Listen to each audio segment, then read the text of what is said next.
So if you guys saw in my story yesterday, I posted that I had picked up a new project car.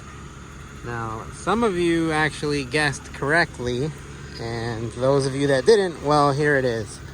It's a 95 525i. It's completely stock. It's an automatic, so it's gonna need to be swapped to manual and a whole bunch of other things, but it's got pretty good bones.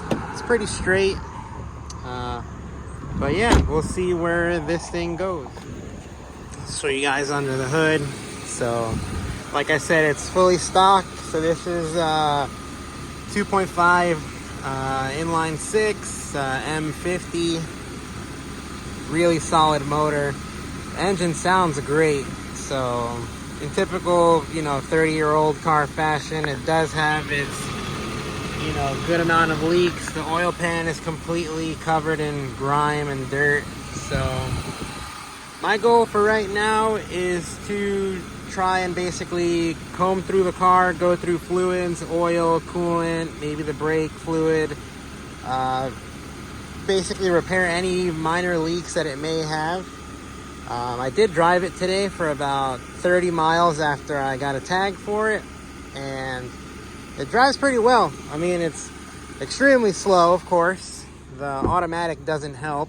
My brother has one of these in actually the same color, same model. His is a 5-speed, and it definitely feels a lot peppier.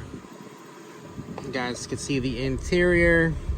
Definitely this seat is the worst. The rear is pretty clean. I gotta figure out the windows and stuff, but those are all very common problems with these chassis. I also gotta figure out the radio and stuff. That's not working. So basically just go through the car,